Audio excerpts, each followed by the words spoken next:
Tom Cleverley, commiserations for this afternoon's result. I'm going to start in a different place than I normally would, so be gentle. Should you have had a goal? I saw a conclusive angle of the incident on the touchline. Now, emotions are really high when that's happening. To me, it looked clearly in. On the broadcast, I think it's inconclusive, but I saw from the Mayflower stand side, I've seen an angle where the ball's in. And unfortunately, no goal line technology in this division. So we'll never know, but I don't think it's the place of our focus right now. It's more of on our own performance. What did you make of your performance this afternoon? I thought we lacked a bit of tempo. We didn't test their box enough. We didn't manage the game well enough in the last half an hour when we need to be a bit more direct. We bring a second striker on. They are camped in a little bit, and football's not perfect at sometimes. We're not gonna play nice, pretty stuff all the time. Sometimes it is test their box enough times until something breaks through. And I don't think we did that today. The mindset and approach was to be questioned. It's the first time you can say we've been real favourites, bookmakers' favourites. It wasn't the internal approach of the game, but bookmakers' favourites, and I didn't think we handled that tag well enough at all. We were a bit casual, and rightly so, people got punished. Why do you think the mindset was not all you would want it to have been? A lot of players that not used to winning or expectation to win or playing in this for a club of this with these pressures, and those are heightened when you concede the first goal and suffer a setback and confidence gets knocked. So listen, we're an incredibly young team today, especially when Owen Dale comes off. Brendan Galloway was their second half. But yeah, incredibly young team today. I've lost sleep this week about how significant Joe's absence would be. So the challenge for the players that are going to be there in the next two league games, where Joe's not there, is who's going to lead, who's going to be the voice, who's going to organise. Because there was a clear lack of game management today. Would you say it was the overriding emotion then would be one of frustration this afternoon, because you did everything but score at times? You hit the woodwork a couple of times, obviously. Yeah, frustration and disappointment and a bit of anger in there. But I won't say that we feel hard done by. We must be so much better, and that starts with mentality, ruthless. It's to be successful in any division in football, you have to have a good mentality to react from setbacks. But more importantly for me is to deal with winning.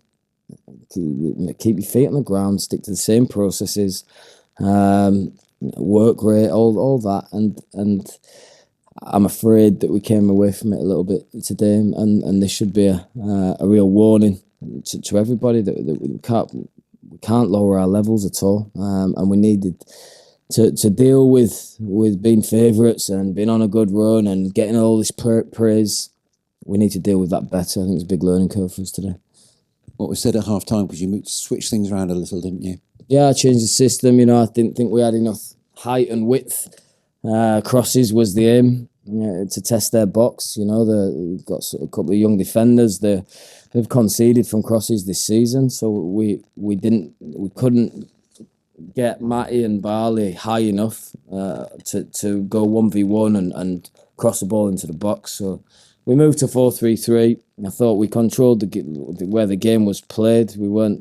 They had some good transition moments, but we lacked quality in wide areas today to test their box anywhere near enough it needed testing. One positive I thought wasn't in a wide area, but McCabe, very impressed with him, very tidy, gave you a different dimension going forward, I thought, as well. Yeah, I thought in a game like that, he passes forward, he plays through lines, he doesn't make unforced errors, allowing you to sustain pressure. But really, I thought his out possession work was good, put some good tackles in. So yeah, a really assured start for Lord. Disappointed that it couldn't have come in a better result, obviously. And listen, there was a couple of decent performances from our lads today, but the standards that we set the players, we didn't hit as a team today. And I'm intense, and I'm demanding of myself more than anyone. And yeah, hugely disappointed with today. Ashby Hammond had an interesting first half, conceding the penalty, saving the penalty. And I'd like to know what your thoughts were on the goal that conceded. Maybe he could have done better with that. But obviously, you've got Hazard back now. Have you got a problem as to who your number one is? Yeah. It's obviously when you an international goalkeeper is returning back to the squad, it's a plus. You know, I'm not down to Luca at all, or solely down to Luca, but the defensive unit is not functioning the way it should at the minute. We're conceding too many goals to be successful. So there's competition for places. Everyone's got to be performing to a level that means that we keep more clean sheets. Connor will play on Tuesday, and there's in the next few days. There's it's an important time for who is going to be the number one. What's important for me is there's complete clarity after this week who is the number one, and yeah, I'll make that decision later in the week. It'll be that soon. Connor's fit enough now to play on Tuesday, and if you decide so next Saturday as well, he's ready to play. Yeah, but no one's saying that he walks into the team. I think it's like I said, I'll need to see. I'm not seeing Connor play a game of football yet, so we'll have to see how he is. I think Luca's performance levels have improved as he's sort of settled into the shirt. So it's not a straightforward decision, but I'm glad Connor's back and he gives us something different in terms of protecting the goal and protecting the box. So yeah, like I said, I need a few more days for that decision. But I think after that, it's not a position you want to chop and change. You need to be firm on that one. The goal that we thought we might have scored that didn't count, that crossed the line or didn't cross the line. When I looked on the broadcast one, I couldn't really tell. Do you know what was the one that you saw that you thought was conclusive? Yeah, so we've got a little live iPad in front of us, and that was from the angles from this side. It's the one that shows it's with a bit of clarity. It's gone in now. Listen, first of all, I got in hot water last week, so I'm not going to comment on referees. And it's not the reason we lost today, so I'll move on. And obviously, there's goal line technology higher up the Football League, isn't there? And in the Premier League, is it realistic? Is it feasible to have goal line technology in Leagues 1 and 2? Do you feel? Yeah, I think it'll filter down. You know, it's just the prize for going up the football pyramid is so big and financially so big. I think it's one of the resources that isn't too costing to put in League 1 stadiums, League 2 stadiums. Like I said, I'm disappointed. There's a lot of people sacrificing everything, working as hard as they can, players, staff, supporters. Just disappointed with some of the decisions we've had recently, but today more importantly our own performance. You were out there on the touchline today. When did you find out that you'd be able to do that today? Yesterday, yeah. So, listen, it didn't affect preparation. I prepared the team exactly as if I was going to be in the director's box, or the touchline. It didn't affect the preparation. I don't think it was the most professional communication to whether I was going to be. I'm in, I'm out. But it's the hearing will be next week, and we'll see the result of that. Do you attend a hearing, or is that a written thing, or how does that work? Do you know? Yeah, it'll be a written thing. Yeah. Okay. You brought Brendan Galloway in at half time. So that wasn't anything to do with an injury from Matthias Ross or anything like that. It was just tactical. Yeah, we knew that we have to make a substitution of Matthias. He's still not quite 90 minutes ready. So instead of wasting that window in the 10 minutes into the second half, I did it at half time, as well as if we were moving to a back four, Brendan can play as a left back. We didn't really have anyone on the pitch that could, so it was tactical as well as trying to be smart with substitution windows. Bradley Ibrahim had a different role today, didn't he? You brought Law in and then pushed Bradley further up the pitch. He'd scored 3 goals in 2 games, so that made sense. And what was your thoughts on how he did in that new position? Yeah, it's obviously. I think everyone forgets because he is a leader. He's quite vocal in the team. How young Bradley is.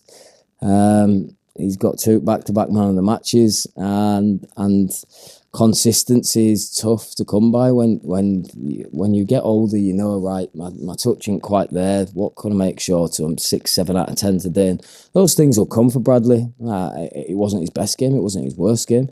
I think something that he can do is score goals. So from that position, he can certainly have a threat. But yeah, he'll be working hard this week to make sure that we're all better next weekend. These sort of first few weeks, the first couple of months of the season, it's just up and down, all over the place. I think you said in the pre-match presser about consistency, and that's the one thing that's been missing this season, really, isn't it? Absolutely. And listen, that falls at my door. It's my job to bring that. How do I set us up? How do I start the clean sheets? But ultimately, the mindset. Being a winner is a mindset. It's not letting your head go in the clouds because everyone's patting me on the back. It's not. I'll take more touches today. We're against bottom of the league. They were always in a false position, Peterborough. So mindset is the key thing that I'll be going after because we'll be in this position again. Back to back wins. We'll be in this position again, and we must deal with it better.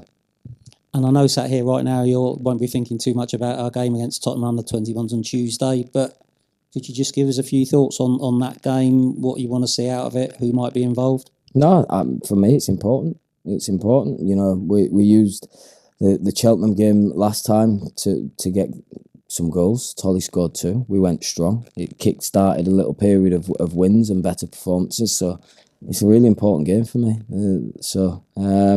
It'll be a chance to see Connor back, which is good news. It'll be a chance to see a couple of our younger players, but it will very much look like a first-team game, and it'll be approached like a first-team game. Joe Edwards will play? Yeah. So I think it's good. Well-timed game for Joe that he doesn't decondition. You can see he's a hugely important player for us. We really miss his leadership. It was my worry after last week, after the happiness of the result. I thought it could be a bit of a shockwave, Joe's red card, and definitely the most significant decision that the referee made that day. Because we don't really have another profile like it at the football club. So it's time for others to step up. I obviously do my utmost through the week and from the touchline, but you need some on field as well. Thanks for your time, Tom. Thanks. You said you had a gut feeling about Joe. You have got that experience over your squad. Did you also have a bit of a gut feeling about the mindset today? It wasn't a gut feeling one way or the other. It was an uncertainty because we've not been in this position where we've won 2 league, 1 cup, but we've won 3 on the bounce. We're bookmakers' favourites, inverted commas, today. We've not been here before. These are uncharted territories for a group of players that have either come from a lower level, that are really young, or been used to losing in the last 2 years. So I was uncertain. I didn't have a bad feeling, didn't have a good feeling, but I've certainly lost sleep this week. Now we need to learn from it because we've not dealt with it well enough. I want us to be winning games back to back and get some consistency, but we must have handled the favourites tag a bit better. Yeah, with that comes that responsibility, doesn't it? And the other thing I would say, like myself, did you take a positive from the performance of your striker today? Because I thought Laurent was he played so well, didn't he? He deserved a goal. Yeah. He's a handful, Tolly. He's got some real good qualities. He's got good finishing capabilities. I think he will rate about 7 out of 10 today. Whether that deserves you a goal, I'm not sure. He was in the right place for a couple. But in recent weeks he's been an 8 and a 9. Today I thought he was a 7, but he's been absolutely fantastic since he's come to the football club. I think he's a real all-rounder, and that helps when you're playing with only one up front. Yeah. Having an all-rounder there who doesn't have a weakness to his game is really important. I think we're all super pleased with the transfer of Laurent, and there's a lot more to come from him as well, which we're excited to unlock. Fine, thank you very much. Just quickly, the last one, the one off the crossbar, superb technique, wasn't it? You've got to give the keeper credit, I suppose, for taking under the bar. Yeah, absolutely. You know, it's debriefing with the staff, debriefing with the team. I don't get to see everything of the game back before I see you guys. So I've not seen it back, but it looked in real time a fantastic save.